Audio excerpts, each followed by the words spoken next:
Bienvenidos a Sombras del Terror, donde las sombras cobran vida y los susurros de lo desconocido te acompañan.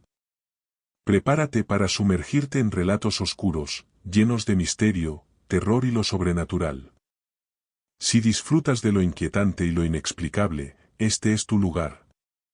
No olvides suscribirte y activar la campana de notificaciones, porque aquí, el miedo nunca descansa.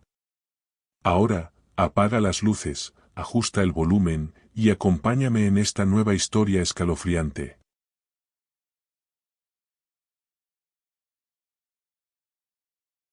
No soy originaria de la Ciudad de México, tenía muchas ganas de visitar esa ciudad, mi intención era pasear en las trajineras, conocer las chinampas, para quien no las conoce, son espacios de tierra que están dentro del agua, anteriormente era una forma de cultivar plantas, verduras y hortalizas en la que el agua era el principal recurso. Fue la manera en que los pueblos originarios realizaban su sistema de cultivo. Cuando conocí Xochimilco fui como turista, ya sabía a través de las redes sociales y de mis conocidos de ese lugar tan tradicional. Me subí a una trajinera que era una embarcación hecha de madera y adornada con flores coloridas, ya me habían platicado sobre la isla de las muñecas, era el lugar que más me interesaba. No fui sola, iba acompañada de dos de mis compañeras del trabajo, nos organizamos para poder ir un fin de semana, visitar los lugares, así como las leyendas más conocidas de la Ciudad de México. Como les dije, el lugar que más expectación me causaba era la isla de las muñecas. Cuando nos acercamos a ella, se encontraba en una chinampa con bastante longitud, nos bajamos de la trajinera y comenzamos a ver que había muñecas colgadas en los árboles, en los arbustos, en lazos, también habían chozas que tenían en su interior muchas muñecas. La apariencia de las muñecas no era agradable, más bien, daban miedo, porque se encontraban en mal estado, algunas sin ojos, otras con su vestimenta deslavada, sucia y desgarrada, incluso, había una que estaba pintada de rojo y le habían puesto cuernos con los monitos que salían en la rosca de Reyes, así que imaginen cómo estaban las muñecas. También había animales disecados, vi la cabeza de una vaca y un armadillo. El guía de turista nos contó la leyenda de la isla de las muñecas, quizás para muchas personas ya era muy conocida, pero para nosotras no, se las cuento, para que se den cuenta de los hechos que después nos sucedieron. Dicha leyenda decía que en esa chinampa vivía un señor de nombre Julián. En una ocasión el hombre encontró a una niña en las orillas de su chinampa, trató de reanimarla pero no lo logró, la niña había muerto ahogada. Después de lo ocurrido, Julián sintió culpa por no haber podido salvar a la pequeña. Dicen que luego de su muerte, su espíritu comenzó a rondar por los lugares. Julián, para poder calmar el espíritu de ella, recogía de la basura a las muñecas, lo hizo de esta manera porque no tenía los recursos económicos para comprarlas nuevas. Así fue como el lugar se llenó de tantos objetos. Mientras caminábamos por el lugar, vimos de todo tipo de muñecas, les aseguro que ninguna estaba bonita, aunque todas estaban horribles, hubo una en especial que me llamó la atención, de hecho, no solo a mí, sino a la gran mayoría de personas, porque de cierta manera la han convertido en una especie de entidad milagrosa, que ha cumplido deseos a cambio de un pequeño tributo o regalo que se le deje. Esa muñeca tenía el nombre de Agustina, estaba vestida con un vestido de color rojo, sentada en una trajinera pequeña que llevaba como nombre Xochimilco, ahí le dejaban todo tipo de regalos, desde pulseras, flores o cualquier artículo que pudiera servir como obsequio. Me quedé durante un rato pensando cómo una muñeca pudiera tener la facultad de hacer milagros. Una de mis amigas, Marta, le tomó una foto, la vi muy entusiasmada, creo que ella ya sabía sobre los poderes de la muñeca, porque iba preparada con un obsequio que compró antes de partir a Xochimilco. Marta ya sabía a lo que iba, no se fijó en las demás muñecas, al contrario, buscó entre todas a Agustina. Cuando la encontró le ofreció el regalo, le habló en voz baja, sin que nosotras pudiéramos escuchar lo que le decía. Después de unos minutos, Marta se unió a nosotras, le preguntamos qué le había dicho a la muñeca, pero ella no quiso decirnos nada. Continuamos nuestra visita en la isla, noté a Marta muy emocionada, estaba más bien eufórica, me acerqué a ella para preguntarle si se encontraba bien, ella me respondió que era un día inmejorable, así continuamos con nuestro paseo. Mientras seguía observando las muñecas, me puse a pensar que esa idea de recolectar tantas muñecas había sido a partir de una situación espeluznante, ya que decían que el espíritu de la pequeña que murió seguía sin descansar, no comprendía el motivo por el que se había hecho tan popular. Más adelante vimos otras chinampas en las que se veían objetos extraños, le pregunté al guía de qué se trataba, él me dijo que era brujería que las personas hacían en esos lugares por la noche. No me quise imaginar lo tétrico que se verán esas chinampas en la oscuridad. En ese momento que pasamos por ahí no me dio tanto miedo, porque iba acompañada de varias personas. Además el sol estaba en todo su resplandor, así que no me pareció terrorífico. Cuando salimos de Xochimilco continuamos conociendo la ciudad. Le pregunté a mis amigas a dónde querían ir. Marta me respondió con tanta naturalidad que a cualquier lugar que fueran sería menos interesante que haber llegado a la Isla de las Muñecas. Le dije que a mí no me había gustado mucho, me había imaginado otro tipo de espectáculo. En cambio, ella seguía emocionada. Después de visitar otros lugares turísticos nos regresamos a la ciudad de Guadalajara, cada quien tomamos un auto de alquiler y ahí nos despedimos. En el inicio de semana nos incorporamos a nuestras actividades laborales. Me llamó la atención no ver a Marta detrás de su escritorio. Alicia, mi otra amiga, me dijo que el jefe inmediato le había mandado llamar. Cuando Marta regresó de reunirse con él, venía con una sonrisa, nos dijo emocionada que la habían movido de puesto. La habían ascendido como gerente regional, pero esto implicaba cambiar de residencia. Le pregunté si estaba de acuerdo en hacerlo, respondió que no tenía ninguna objeción, así que en pocos días despedí a mi amiga, con la idea de vernos muy pronto en Toluca. Alicia y yo continuamos en nuestras respectivas actividades. En un principio, tratamos de estar en comunicación con Marta, pero cada día ella se distanció mucho. Ambas comprendimos que era por los nuevos retos que tuvo que enfrentarse, preferimos darle su espacio. Después de varias semanas recibí una llamada, era de Marta. Me sorprendió que me llamara casi a las 12 de la noche. Ella me preguntó si estaba dormida, le respondí que no, pero la verdad era que sí me había despertado, pero como tenía tanto tiempo sin saber de ella, quise escucharla. Cuando oí su voz casi no la pude identificar, se oía tan diferente, solo estaba segura de que era ella porque vi en el identificador que era su número. Le pregunté si se encontrara bien, pero solo se escuchó el silencio. Le dije que si necesitaba de mi ayuda lo haría con mucho gusto. Después de otro silencio, ella comenzó a hablar, me dijo que todo estaba muy bien, solo necesitaba escuchar la voz de alguien de confianza. Poco a poco comenzó a platicarme lo bien que vivía al lado de su esposo y de sus hijos. Incluso me dijo que también él había encontrado un buen trabajo, sus hijos iban a un colegio privado.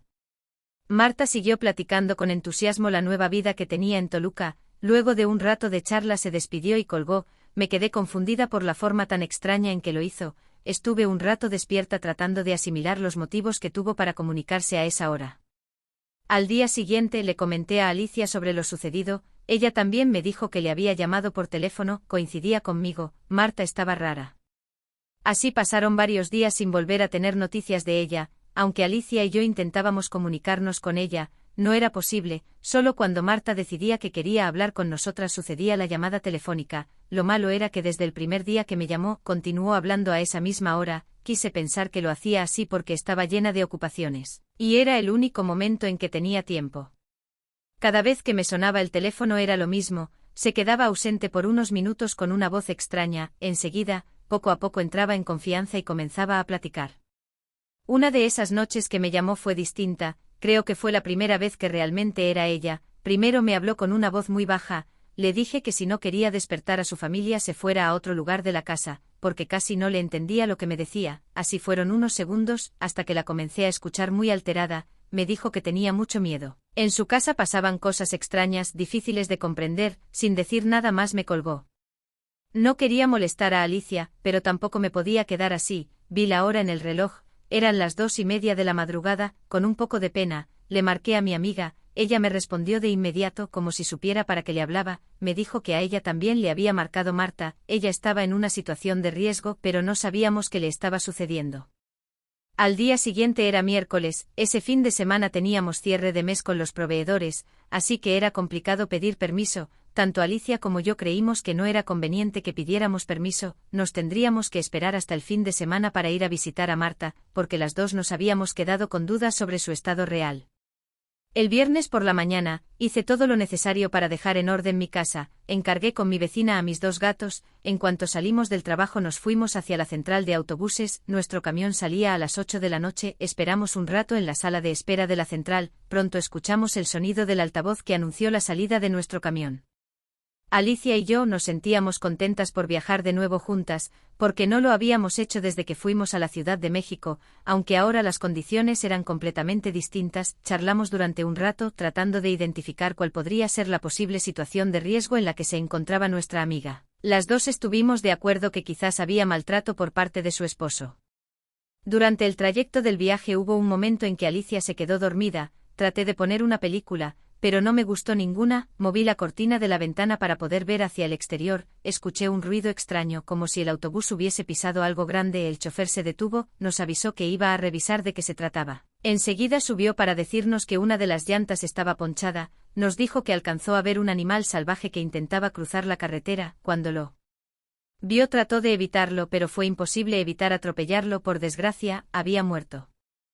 Le dije al chofer que era necesario mover al animal de la carretera, para que no fuera destruido por completo por los demás automóviles. Él estuvo de acuerdo. Otro de los pasajeros se ofreció a ayudarlo. Lo pusieron a un lado del acotamiento. El animal era bastante grande, por eso se había sentido el impacto tan fuerte. Era un extraño animal salvaje, que tenía grandes colmillos. Su pelaje era grueso, de color negro, muy oscuro. Cuando uno de los pasajeros levantó una de sus patas, tenía unas garras muy grandes. No fue posible saber de qué tipo de animal se trataba.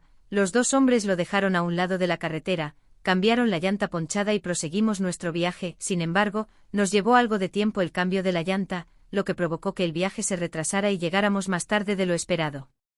Llegamos a Toluca después de las 2 de la mañana, pedimos un taxi que nos llevara al hotel en el que nos hospedaríamos, dejamos las maletas, solo las abrimos para ponernos nuestra ropa de noche. Le dije que podíamos dormir un poco antes de ir a la casa de Marta.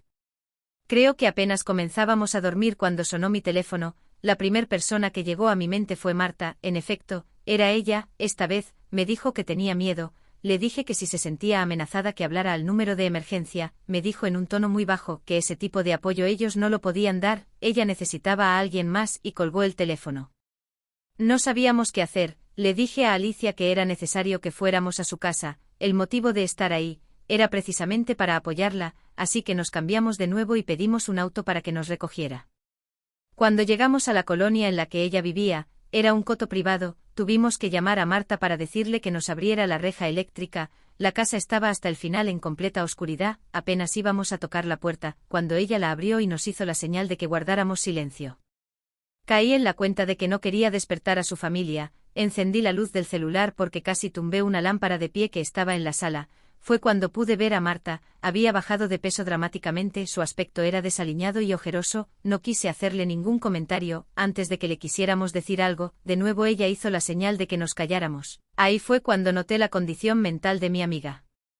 Sentí tristeza de haber dejado pasar el tiempo sin buscarla. La abracé y le dije que todo iba a estar bien. Para eso habíamos ido, para ayudarla. Le pregunté sobre su esposo. Íbamos a necesitar el apoyo de él para llevarla a una clínica, porque no sabíamos si tenía una enfermedad física, mental o algún tipo de adicción. Marta me respondió que su esposo la había dejado. Como a él le estaba yendo muy bien económicamente, la había dejado por una mujer más joven que ella.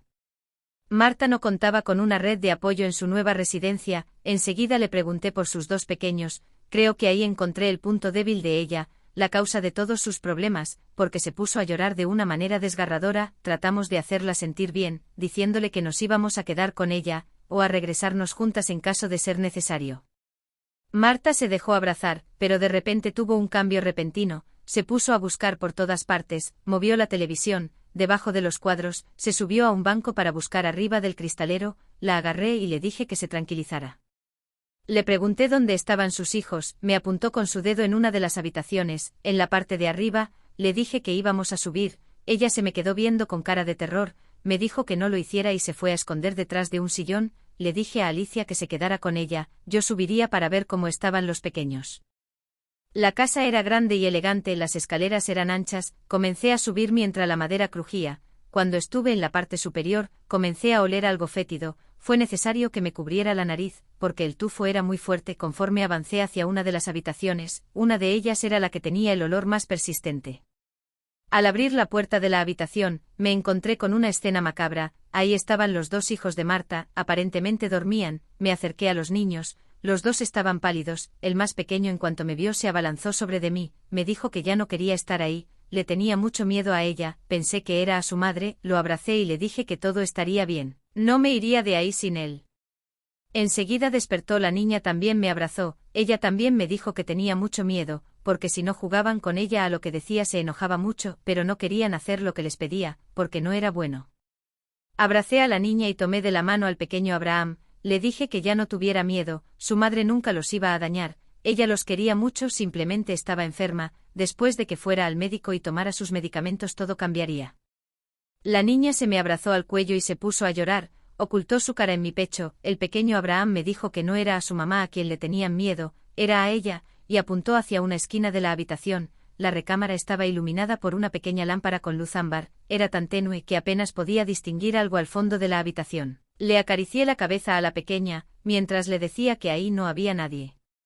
Estaba a punto de salir de la habitación, cuando la niña comenzó a llorar apuntando hacia el mismo lugar, no pude ver de qué se trataba, porque en ese mismo instante Marta comenzó a gritar, así que salí corriendo del lugar con los dos pequeños conmigo.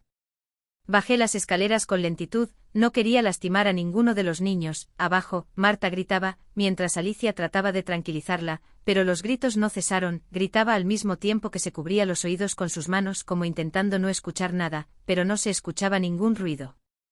Le dije a Alicia que era necesario irnos de ese lugar, le dije que pidiera un auto, mientras recogía lo necesario para Marta y los pequeños, quise dejar a la niña sobre el sillón, para juntar lo indispensable e irnos del lugar, pero la pequeña también comenzó a gritar y a llorar, mientras apuntaba hacia la cocina, al fondo solo había oscuridad, pero pude percibir dos ojos que destellaban, pensé que podrían ser los de un perro, porque parecía que era de estatura baja.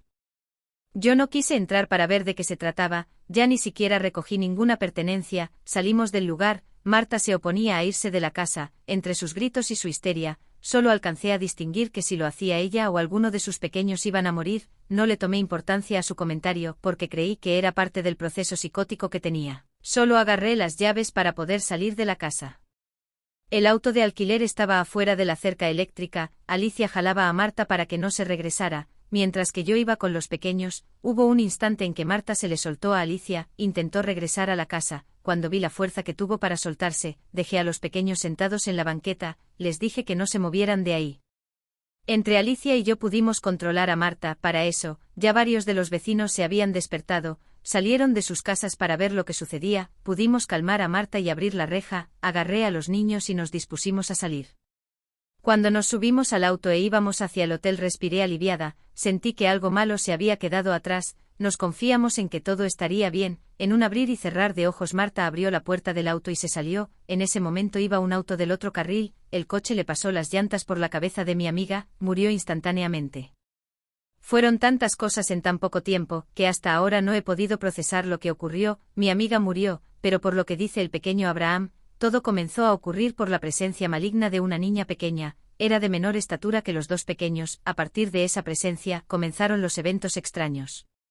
Alicia y yo creemos que se trató de Agustina, la muñeca a la que Marta le pidió un deseo, incluso, creo que aquel contratiempo que tuvimos con el animal que ponchó la llanta del autobús, fue por efecto de la muñeca que trataba de que no llegáramos a tiempo. Y así llegamos al final de esta escalofriante historia. Espero que hayas disfrutado cada minuto de este relato tanto como yo al contarlo. Si te ha gustado, no olvides dejar un like, compartirlo con tus amigos. Y suscribirte para más historias de terror. Activa la campana de notificaciones para no perderte ninguna de nuestras próximas aventuras llenas de misterio y miedo. Y dime en los comentarios qué fue lo que más te asustó de este relato. Nos vemos en el próximo vídeo si te atreves.